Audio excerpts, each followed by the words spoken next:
fantastic. Well, I'm so glad you got it. Because Anora premiered at the Cannes Film Festival way back in May, and it's all anyone has really talked about since. I'm really curious what the last few months of your life has been like. I mean, could you ever have predicted this little indie film would have such a global impact? Oh my gosh. No, it's been such a journey. I had no expectations going into the release of this film. I mean, even just going to Cannes Film Festival was an absolute dream come true for me. And so it's been quite a whirlwind. It's been really interesting and fun. And like you said, we've been able to go premiere our film in so many different countries to incredible audiences. And people continue to show up and see the film months and months after it's been released, like today. So it's amazing. There's been such an impact of it. I was actually just saying earlier, like, I can't wait for Halloween because I feel like we're going to see a lot of Annies. Are you prepared for that? Actually, there were Annies the last Halloween. There were a couple, yeah. And so I was sent a handful of photos of people, which was so amazing and fun to see. Some really good ones, too. Oh, yeah, I mean, the tinsel and the hair and everything. Yeah, I feel like everyone has now really caught up with the movie. It's really going to be crazy this year, so I'm looking forward to it. What about in terms of, this is an audience of your fellow actors, so I also sort of like that. I mean, I do feel like my life has changed, but not just because of all of this that's happening now, but because of just the experience of making Anora. It was so incredibly collaborative and transformative. I feel like I learned a lot about myself as an actress and as a person, and I mean, it was a dream come true role for me, one that I had been waiting for a decade plus. And so just having that experience in itself was life-changing.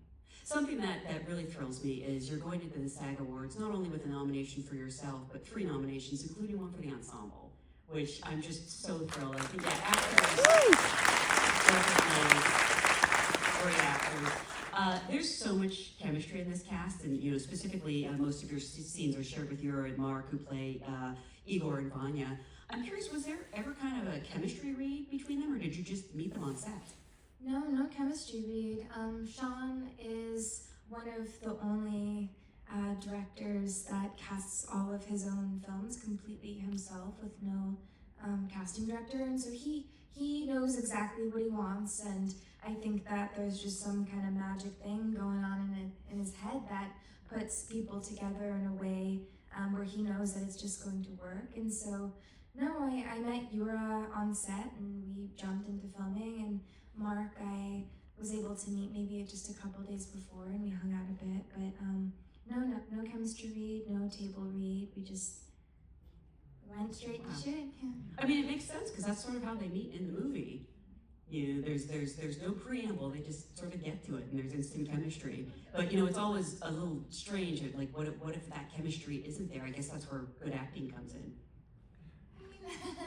I think it's about trying to cultivate something, some kind of feelings, even if you meet someone, which this wasn't the case on this film. I met Mark and Yura and I instantly loved them in some way, but I think that I've definitely had other situations where I didn't feel quite that kinetic pull, and so you find things in your fellow actors that you love, like, oh, he or she has this endearing laugh, and that's going to be the thing that you focus on. And so I think we all will find things to be able to latch onto. But it was easy from the get-go.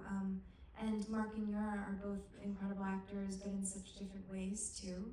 And they brought such different energies to their characters, and so I think that the way that I felt about them was very clearly different, meeting each of their faces. He's everything. He goes to the theater, he's a true cinephile, so he watches everything. And he had seen me in Once Upon a Time years before, my handful of scenes in that, and he told me that he remembered thinking, maybe he will work together in some capacity at some point, but I don't know what it will be. Years passed, and then I did Scream, he went to go see it. and remembered me and thought, oh, this is the girl that I got to work with. And so he reached out a couple days later. We had a coffee, and he had been sort of mulling over this idea for Anora, and pitched me the idea and said, if you want to do this, I'll write it for you. And it was pretty. Yeah, how long did you think about that? You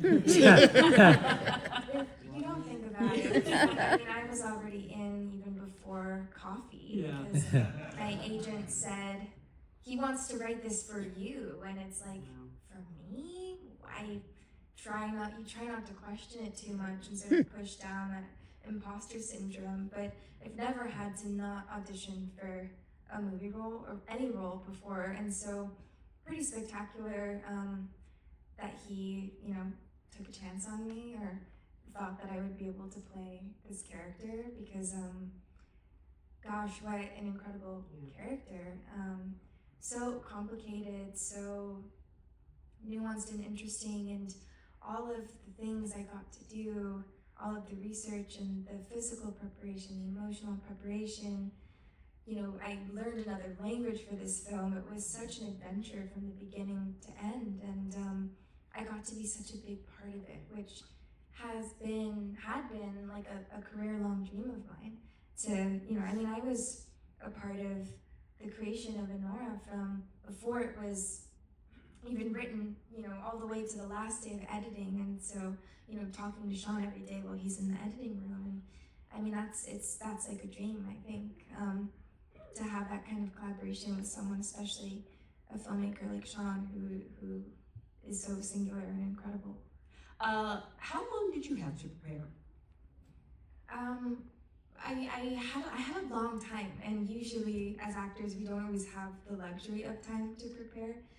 But from us meeting to being on set for the first time was about a year. So, I had 4 to 5 months to slowly and then more intensely start the physical preparation of learning to dance like a stripper, and that was a big undertaking because I couldn't dance for shit before.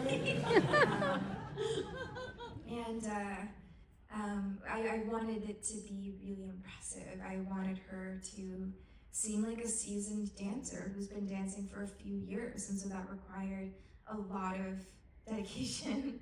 And it was fun too, it also changed my body. It gave me a dancer's body. It made me more in tune with my sexuality. It made me feel a certain way. I was just able to move differently than I did before. And then learning Russian, I had maybe about 2 months for that, which I was kind of like, can we start earlier? Because so I was, hitting Duolingo pretty hard. But I was gonna ask if it was Duolingo. Well,